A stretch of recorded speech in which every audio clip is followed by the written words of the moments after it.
So, good morning, everyone. Let's start our class. My name is Maisa, and our today topic is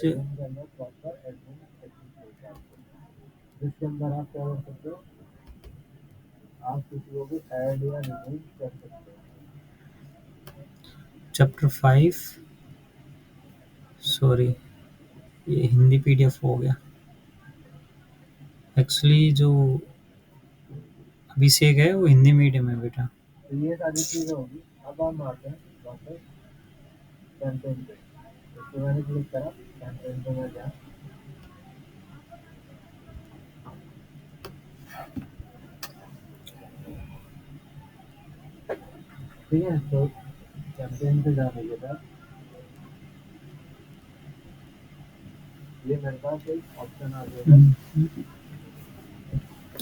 So chapter 5 name is company form of a business organization.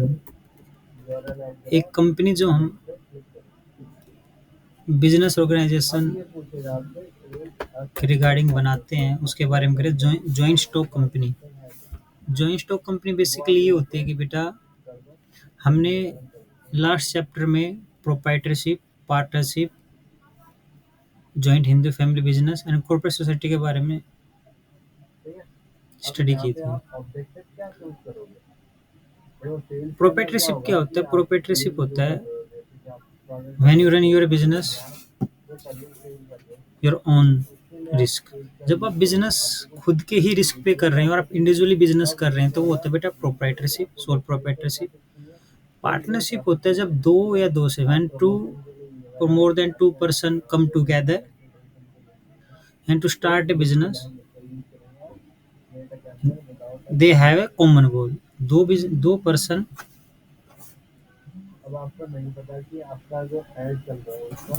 जो एक business को करने के लिए आपस में एक साथ आते हैं, उनका जो कॉमन गोल होता है बेटा वो सेम होता है.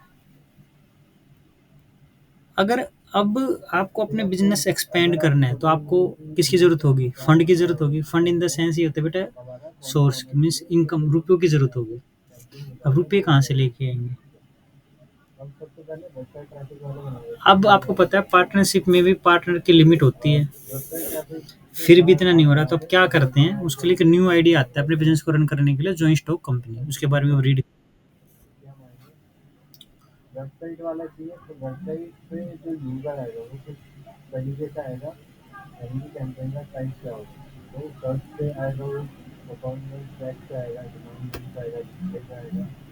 हेलो.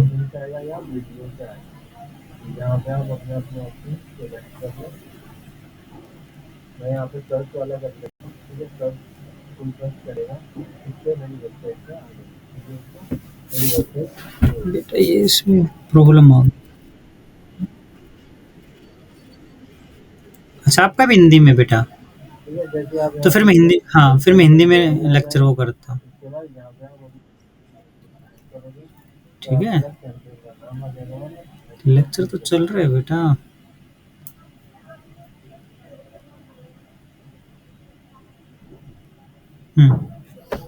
ओके मैं हिंदी में बताता हूँ.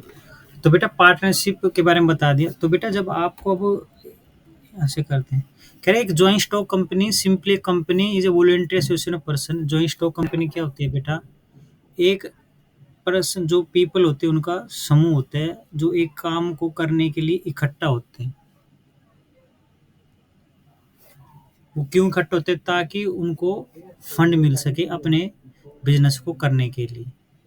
वो जो कंपनी बनती है ये बेटा कंपनीज एक्ट 2013 एक कंपनी का एक्ट है.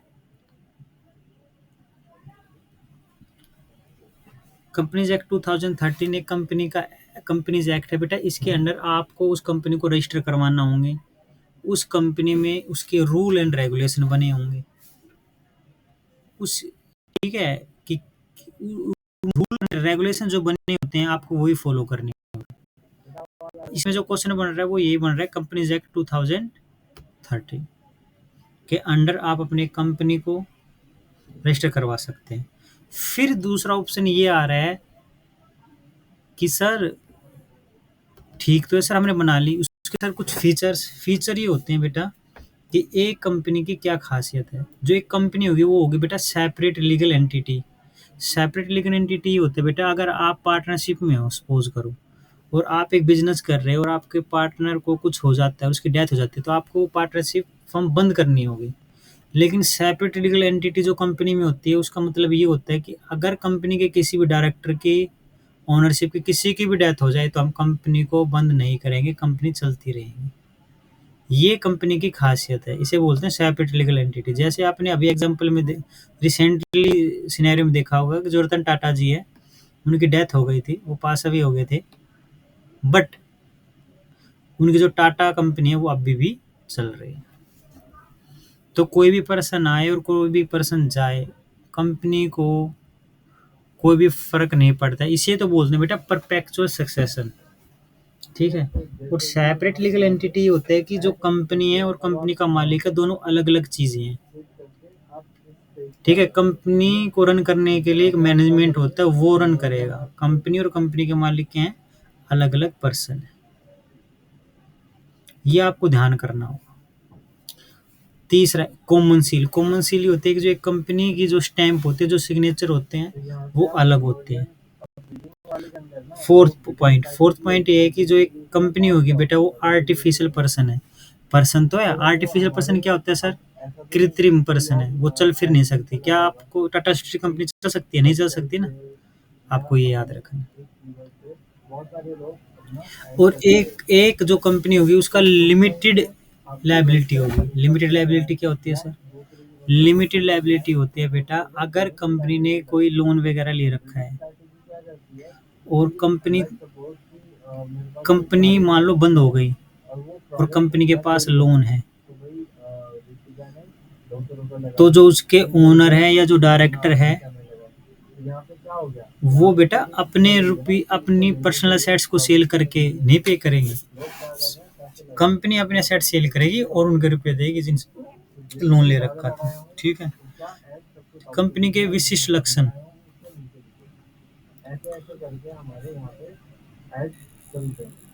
ये डेफिनेशन है बेटा। आपको स्क्रीन पे कौन सी स्क्रीन दिखाई दे रही है? इंग्लिश की वाली दिखाई दे रही है, हिंदी वाली दिखाई दे रही है? हिंदी वाली है, ठीक। मैं वही देख रहा था, इधर ना दो स्क्रीन चल रही है। अच्छा, ये रही। हाँ यार बेटा, कंपनी के प्रमुख लक्षण क्या होते हैं? एक अपने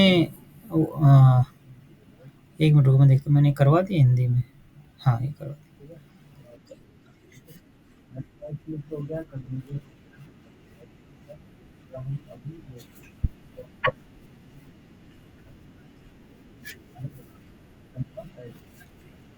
आपको शो नहीं हो रही बेटा स्क्रीन? बेटा जूम मीटिंग है ना, 40 मिनट्स के बाद ऑटोमेटिकली वो हो जाती है। हाँ, आप चेंज कीजिए। मैंने तो पूरा मिड में कर रखा है, पूरा आपको शो होना चाहिए। हम्म। बेटा एक लॉर्ड हेनरी थे, उन्होंने क्या कहा देखो, मैं आपको क्या बता रहा हूँ। कह रहा है कि अनुसार कंपनी एक निगमित संस्था है जो कानून द्वारा निर्मित एक कृत्रिम व्यक्ति है। कृत्रिम व्यक्ति में आपको बताया ना, आर्टिफिशियल पर्सन। तो आपको इसमें सिर्फ एक ही लाइन लिखनी है कि जो कंपनी है वो कानून द्वारा एक निर्मित कृत्रिम व्यक्ति है। बस आप इतना लिख दोगे तो भी हो जाएगा। जिसका अपना अलग अलग अस्तित्व होता है, जिसका शाश्वत उत्तराधिकारी और सार मुद्रा होती है। सार मुद्रा मतलब जो सिग्नेचर वगैरह होती है, उसकी खुद की एक आइडेंटिटी होती है। ये मैंने आपको बता दिया। अपने सदस्यों से पृथक विधिक इकाई है, जो मैंने आपको बताया था। जो कंपनी के सदस्य होते हैं, जो कंपनी के ओनर होते हैं, वो कंपनी वो एक और कंपनी के जो ओनर है वो एक सेपरेट लीगल एंटिटी है। मतलब उनका जो कर्तव्य का अधिकार वगैरह वो दोनों के सबके अलग अलग है। आपको सिर्फ इन जितना भी मैं आपको एक रीड करके बताता हूँ, मतलब इसमें आपको सिर्फ एक ही चीज लिखनी है कि कंपनी अपने सदस्यों से अलग होती है, एक अलग विधिक इकाई है। जितना याद रखना है, इसमें एक पॉइंट बनेगा। जैसे कंपनी अपने सदस्यों से पृथक होती है, जबकि साझेदारी में ऐसा नहीं है। आप इतना लिख देना बस। इस प्रकार यह कर्तव्य का निर्वाह करके अधिकारों का उपयोग कर सकती है। वो उसके सदस्यों द्वारा उपयोग में लाए जाने वाले अधिकारों तथा निर्वाह किए जाने वाले कर्तव्यों से भिन्न होती है। मतलब जो इसके सदस्यों के अधिकार होते हैं वे कंपनी के अधिकार नहीं होते। ये कहना चाह रहे हैं। आप इसको ये भी लिख सकते हैं। तथा उसका उपयोग अपनी आवश्यकता के अनुसार कर सकते हैं। कंपनी के अस्तित्व काल के दौरान अथवा कंपनी के समापन के समय कोई भी सदस्य ना तो व्यक्तिगत रूप से और ना ही संयुक्त रूप से किसी भी स्वामित्व अधिकार का दावा नहीं कर सकता। मतलब अगर कंपनी बंद हो रही है, तो कोई सदस्य आके ये नहीं कह सकता कि ये चीज़ें मेरी है, मेरी नहीं, वो चीज़ें कंपनी की है।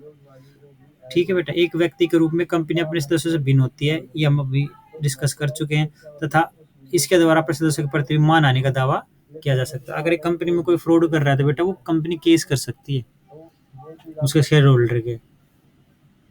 ये मैंने बता दिया। कृत्रिम व्यक्ति, एक कंपनी एक कृत्रिम व्यक्ति होते हैं, ये हम डिस्कस कर सकते हैं।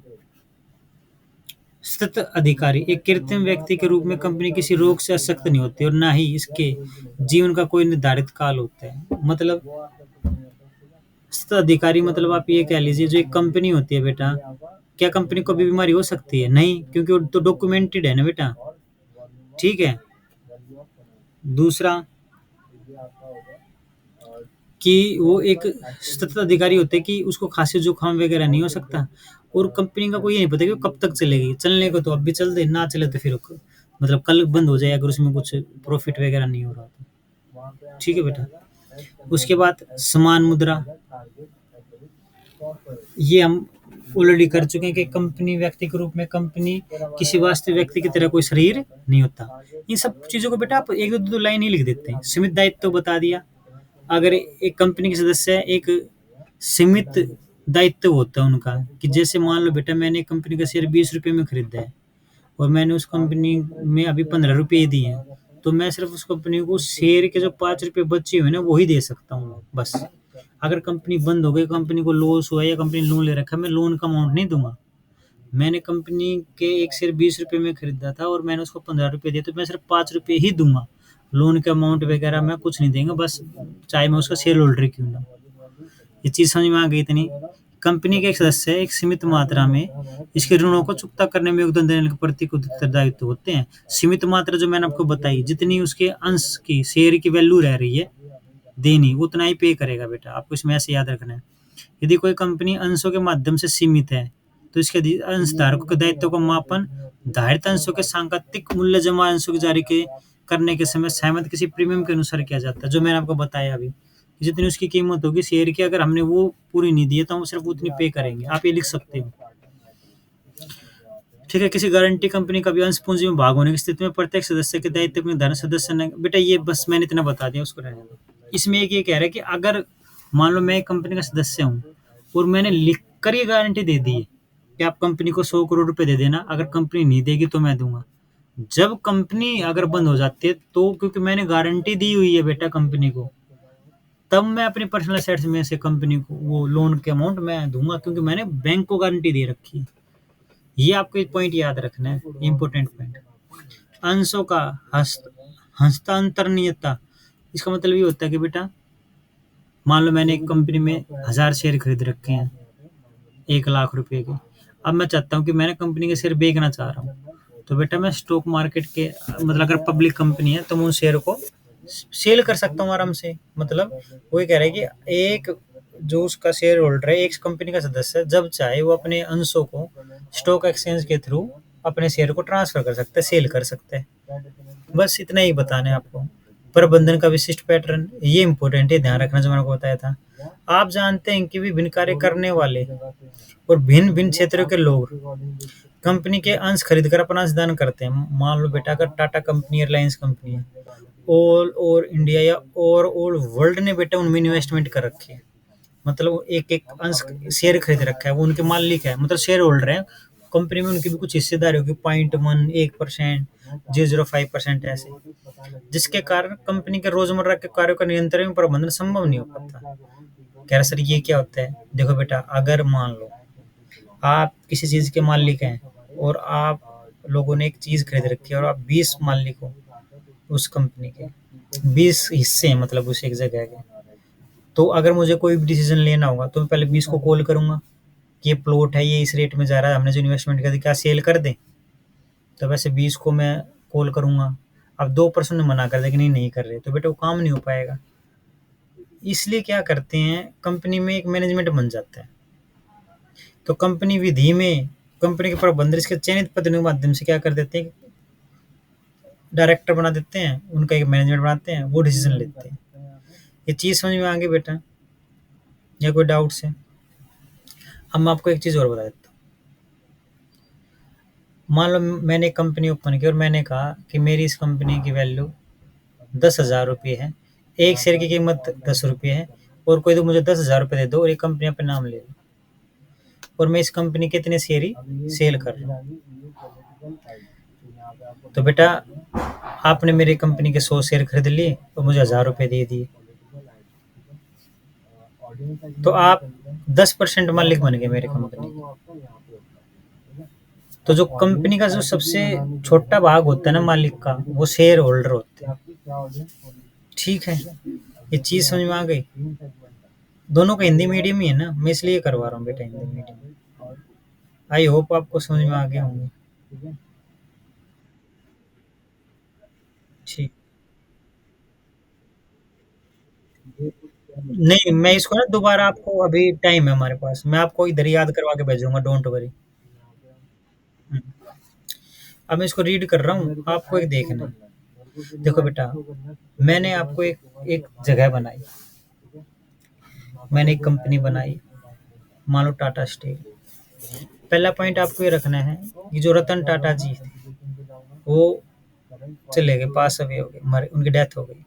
क्या कंपनी, अब कंपनी अब भी चल रही है ना, इसको बोलते हैं परपेचुअल सक्सेशन। मतलब एक कंपनी में कोई भी सदस्य आए और कोई भी सदस्य चाहे, कंपनी पे कोई फर्क नहीं पड़ता, कंपनी चलती रहेगी। आपको सिर्फ ये नॉर्मल एक बात लिखनी है। दूसरा, एक कंपनी जो है और जो उसके सदस्य होते हैं वो दोनों भिन्न भिन्न होते हैं, उनके दोनों के अधिकार भी अलग अलग होते हैं, ये चीजें लिखो।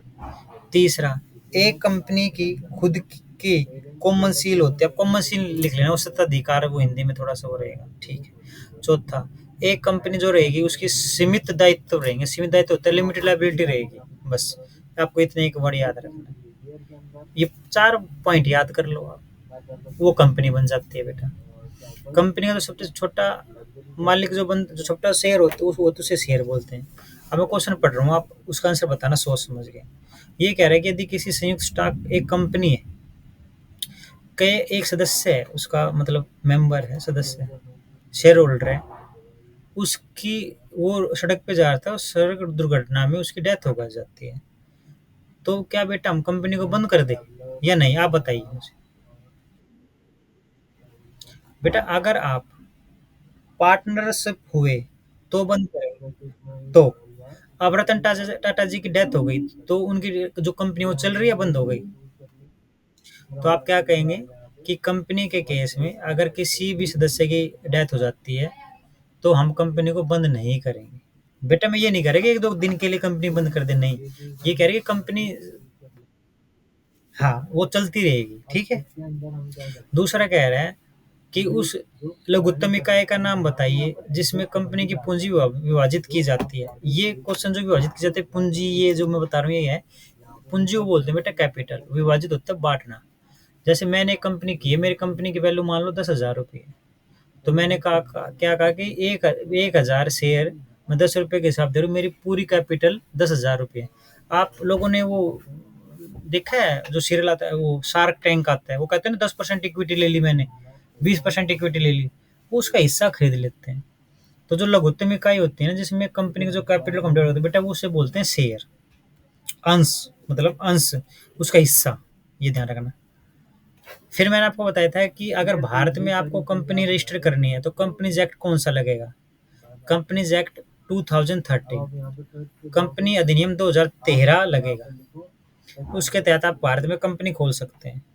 दूसरा ऑप्शन ये आता है कि सर जी उससे 2013 से पहले क्या था, बेटा 13 से पहले पुरानी वो नियम थे 1956 वाले। तो यहाँ पे 3 क्वेश्चन बनते हैं, एक तो ये कि कंपनी किसके अंडर खोलेगा भारत, कंपनी अधिनियम 2013, कौन सा बेटा,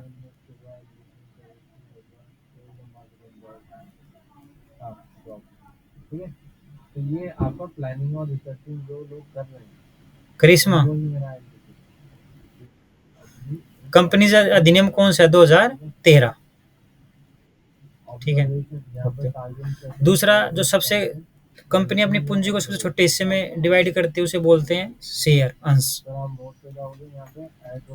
नेक्स्ट नेक्स्ट क्वेश्चन कह रहे हैं, किसी संयुक्त कंपनी में सदस्यों द्वारा किए गए अंशदान की राशि के योग को क्या कहते हैं? मतलब देखो, उसने पहला क्वेश्चन उल्टा कर दिया। कह रहे हैं एक सदस्य बने आप और एक कंपनी में रुपए लेके आए, उसे क्या कहते हैं? उसे कैपिटल कहते हैं, पूंजी कहते हैं। जो आप कंपनी में, जो कंपनी में एक शेयर होल्डर होता है बेटा, अंशधारी जो शेयर खरीदता है उसका। हाँ, हाँ, तो पूंजी लेके आएगा उसे तो कैपिटल बोलते हैं। अच्छा, किसी संयुक्त कंपनी का आधिकारिक चिन्ह क्या है? अच्छा, ये रहे बेटा। देखो, अगर पब्लिक कंपनी, अच्छा ये तो आगे आएगा कि संयुक्त कंपनी के रोजमर्रा के कार्यों के प्रबंधन के लिए, अगर एक कंपनी है जो डेली के, उसमें जो डेली के काम वगैरह होते हैं उन्हें कौन देखता है? उनको जो मैनेजमेंट बनता है, जो डायरेक्टर बनते हैं, वो देखते हैं। कंपनी के सदस्यों में परिवर्तन होते रहते हैं परंतु कंपनी का अस्तित्व सदैव बना रहता है।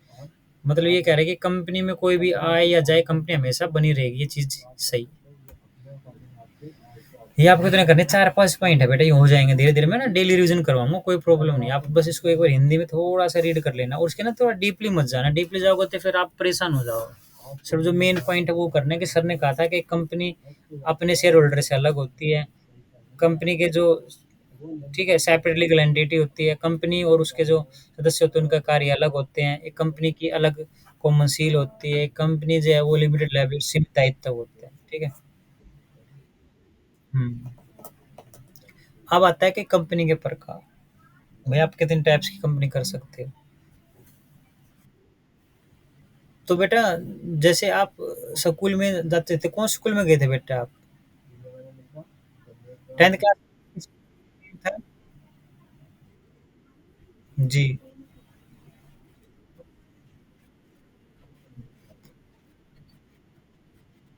नहीं, मैं ये बोल रहा हूँ कि आपका गवर्नमेंट स्कूल थे, प्राइवेट स्कूल था? मैं आपको ये पूछ नहीं रहा, मतलब मैं आपसे पूछ रहा हूँ कि मैं आपको एक वो पढ़ा रहा हूँ, चैप्टर पढ़ा रहा हूँ। तो देखो, जैसे स्कूल दो होते हैं, एक पब्लिक और एक प्राइवेट, ऐसे ही बेटा कंपनियां भी दो ही होती हैं, एक पब्लिक और एक प्राइवेट। मैं ये बताना चाह रहा था बस। हाँ। और एक पर्सन होता है one person company. One person company होता है कि पर्सन ये कहता है कि सर मैं कल्ला ही कंपनी का मालिक रहूंगा, कोई और मेरी कंपनी में डायरेक्ट शेयर होल्डर नहीं होगा। उसे बोलते हैं वन पर्सन कंपनी। फिर बात ये आती है कि एक कंपनी को, जैसे रिलायंस भी कह दे, अंबानी भी कह देगा कि मैं अपनी खुद खोल के बैठ जाऊंगा। उसमें गवर्नमेंट ने कहा कि आप वही कंपनी चला सकते हो 50 लाख रुपए की टर्न ओवर हो तो। अगर आपकी कंपनी 50 लाख रुपए कमा रही है ना, तो आप अकेले पर्सन बन सकते हो। नहीं तो आपको प्राइवेट या पब्लिक कंपनी में रजिस्टर करना होगा। Okay sir. फिर आ जाते हैं बेटा, प्राइवेट कंपनी क्या होते हैं, पब्लिक कंपनी क्या होती है? प्राइवेट कंपनी मतलब निजी कंपनी। निजी कंपनी में जो ये दो बताए थे वो है, एक वन पर्सन कंपनी और एक छोटी कंपनी। तो धारा 2 और सब सेक्शन 68 के अनुसार, सेक्शन 2 सब सेक्शन जितनी डेफिनेशन होती है बेटा सेक्शन 2 में होती है। निजी कंपनी से अभिप्राय है कि अगर आप एक बिजनेस कंपनी में रजिस्टर होना चाहते हो तो आप 1 लाख रुपए ले आओ कम से कम, और कंपनीज एक्ट के थ्रू आप क्या हो जाओ, रजिस्टर्ड। और इसमें कहते हैं यदि आप इसके अंश हो तो कोई हो तो अंतर प्रतिबंधित नहीं कर सकते। और बेटा इसमें एक चीज भी होती है, प्राइवेट कंपनी में ज्यादा से ज्यादा 200 सदस्य होंगे। एक बात दूसरी, प्राइवेट कंपनी वाले अपने शेयर बेच नहीं सकते बेटा, किसको, पब्लिक को। जैसे stock exchange board of India है, रिलायंस उसमें रजिस्टर है, तो रिलायंस अपने शेयर क्या करती है, मार्केट में इशू करती है। तो कोई भी आम व्यक्ति, कोई भी आम पब्लिक जिसका मन कर रहा है वो शेयर खरीद सकता है।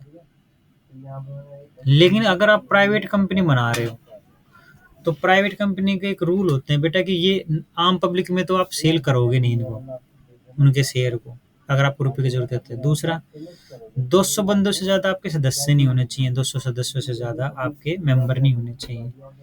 ठीक है सर। आप 1 लाख रुपए लेके आएंगे कम से कम, कोई भी अगर कंपनी स्टार्ट करना चाहते हैं तो।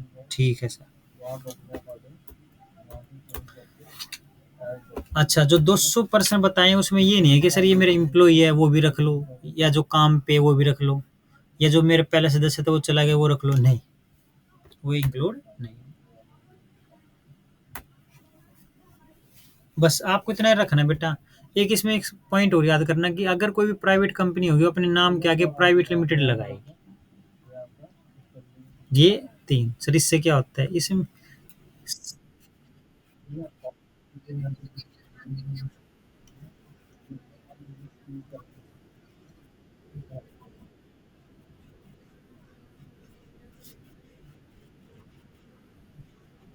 अच्छा, बेटा पीएफ और ईएसआई तो टैक्सेशन में होता है। वो तो आपके इस चैप्टर में तो नहीं है, बट अगर आपको समझना है तो मैं आपको बता देता हूँ वैसे। बेटा अगर आप किसी भी कंपनी में जाएंगे, बेटा किसी में भी जाएंगे और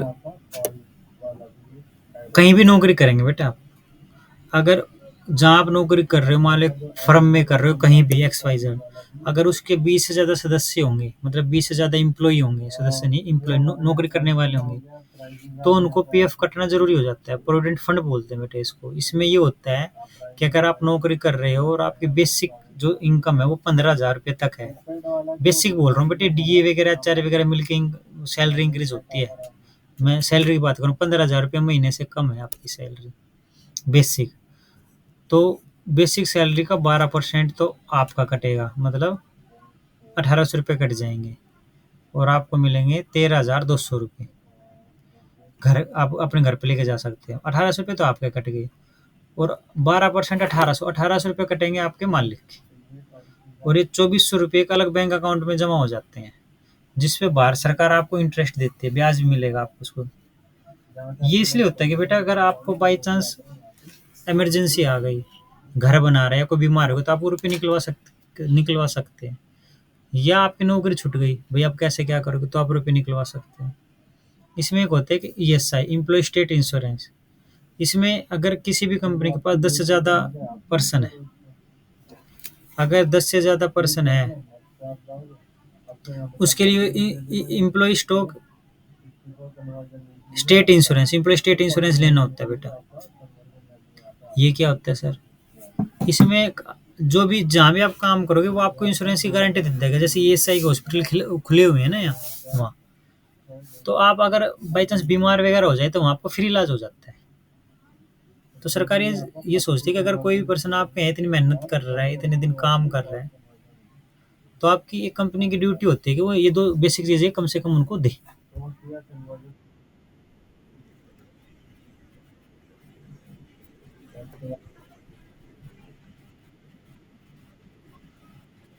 वो कंपनी वो कंपनी नहीं देते बेटा, गवर्नमेंट के रूल है।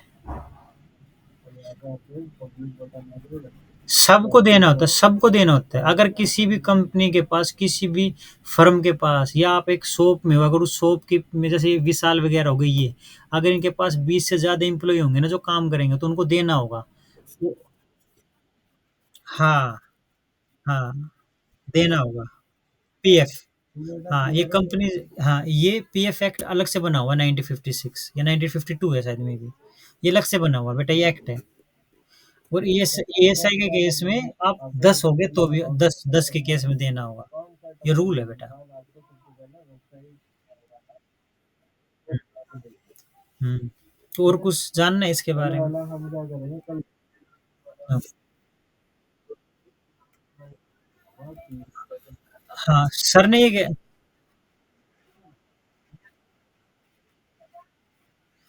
बेटा यहाँ नेम प्राइवेट और पब्लिक का नहीं हो रहा। अगर आपके पास इतने रुपए हैं या आपके मेंबर के पास इतने रुपए हैं कि आप अपना बिजनेस से रन कर सकते हो, तो आप अपनी कंपनी को प्राइवेट रखो बेटा, आप पब्लिक क्यों करेंगे। हाँ मतलब आप, अगर आपको ज्यादा पूंजी की जरूरत हो गई कि आपको अपना बिजनेस बढ़ाना है, तो आप रुपए कहाँ से लेके आएंगे। तो एक तरह से ये है कि आप अपनी कंपनी की हिस्सेदारी बेच रहे हो एक तरह से आम पब्लिक को। हाँ कि हम आपको, आप आइए हम हमारी कंपनी में, हमारे एक शेयर 1,000 रुपये का लीजिए और आप एक शेयर का मालिक बनिए। फिर उसको क्या फायदा होगा, उसको ये होगा कि जब कंपनी को प्रॉफिट होगा, तो कंपनी वो 8-10% वो प्रॉफिट वापस देती है अपने उन शेयर होल्डर को। जो खरीदता है उनको शेयर होल्डर बोलते हैं बेटा। तो वो उनको प्रॉफिट देते हैं, उसको हम प्रॉफिट नहीं बोलते, उसको हम डिविडेंड बोलते हैं। वो डिविडेंड वापस देते हैं। प्रॉफिट की जगह, मतलब है प्रॉफिट लेकिन वो डिविडेंड बोलते हैं, और वो सारा प्रॉफिट नहीं देती कंपनी कभी भी।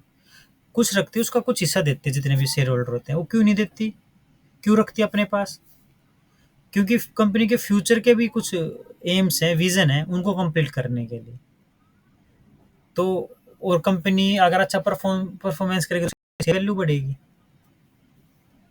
तो अगर आप उसका शेयर बेचना चाहते हो तो सेल कर सकते हो। ये पूरा लॉजिक है बेटा। और बताइए आपको, अगर आपको कुछ पूछना है तो।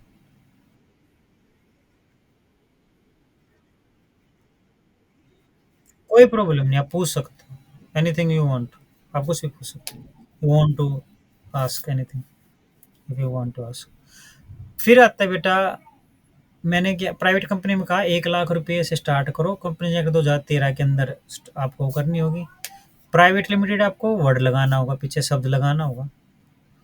और मिनिमम जो मैक्सिमम आपके मेंबर बन सकते हो, 200 मेंबर बन सकते हैं, 200 मेंबर बन सकते हैं।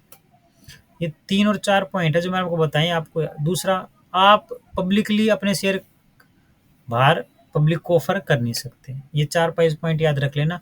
3 या 4 नंबर का क्वेश्चन आएगा तो आप लिख के आ जाओगे आराम से।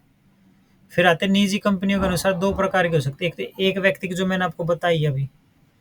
इसमें ये कंपनीज एक्ट 2013 के अंदर सेक्शन 3 सब सेक्शन ए के जी ऑप्शन गे ऑप्शन में दिया गया है कि व्यक्ति कंपनी वह है जिसमें कंपनी के सदस्य केवल एक ही व्यक्ति है। मैंने आपको बता दिया, जो बताया था 1% कंपनी, उसके नेम से सॉरी, इसके नेम से पता है बेटा, ये 1% कंपनी। एकल मतलब क्या होता है? एक सिंगल व्यक्ति कंपनी।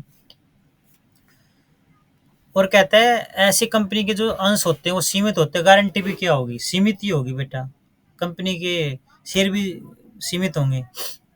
और उसके नीचे लिखा होगा ओपीसी कंपनी, एक एकल व्यक्ति कंपनी लिखा होना चाहिए। और भारत में केवल ऐसी, मतलब कोई भी पर्सन जो इंडियन हो वो इस कंपनी को चला सकता है। इसमें सबसे बड़ी बात ये है कि आपको इसमें ना जैसे आपने कंपनी तो बना ली बेटा, तो इसमें कंपनी एक्ट 2013 के अकॉर्डिंग इसमें कुछ रूल है कि आपको साल में इतनी मीटिंग करनी होगी, कैश फ्लो स्टेटमेंट बनानी होगी कि रुपये कितने कैश आ रहे हैं, कितने जा रहे हैं। हाँ बेटा। कोई नहीं बेटा, मेरा भी लेक्चर मेरा भी लेक्चर खत्म ही हो रहा है बेटा, 10:50 ही होता है, 10:50 तक। No bro, okay. ओके बेटा, ओके बाय। ओके, वेलकम बेटा। तो आप इसमें वार्षिक सभा का आयोजन नहीं कर सकते। तो ये आप इन चीज़ों से बचाते हैं, सेक्रेटरी की ज़रूरत नहीं होती है आपको। नहीं तो एक व्यक्ति, एकल व्यक्ति कंपनी में क्या होगा बेटा, आपको 1 साल के अंदर कैलेंडर वर्ष में मीटिंग करनी होगी 2। वर्ष के प्रत्येक मध्याय, मध्याय मतलब 6 महीने में 1 मीटिंग करनी होगी, मतलब साल में 2 हो गई। और मान लो 1 मीटिंग आपने ईव की है और 1 मीटिंग आपने की, उन दोनों के बीच में कम से कम 90 दिन का अंतराल अपेक्षित होता है, मतलब 90 दिन चाहिए। ये नहीं है एक मीटिंग क्या हुआ स्टार्टिंग के 6 महीने में, जून में एक 25 जून को कर ली और फिर नेक्स्ट कर ली 10 जुलाई को, कि सर 6 महीने उसकी होगी, 6 महीने उसके नहीं। अगर एक मीटिंग आप बताओ 3 महीने बाद ही होगी दूसरी मीटिंग, और एक साल में 2 मीटिंग होनी चाहिए। मतलब कहने का मतलब है कि 6 महीने में एक मीटिंग होनी चाहिए आपकी। और जो 2 मीटिंग होगी उनका जो डिफरेंस होगा, जो उनके बीच में अंतराल होना का, वो 90 दिन का होना चाहिए। ठीक है बेटा, ये चीज़ या ध्यान रखना। और जो मैंने आपको कहा था कि 50 लाख रुपए ले, आपको 50 लाख रुपए तक की बिजनेस कर सकते हो बेटा, वो 1% कंपनी में नहीं, वो स्मॉल कंपनी के लिए। ठीक है, आज की क्लास इतनी। Thank you very much.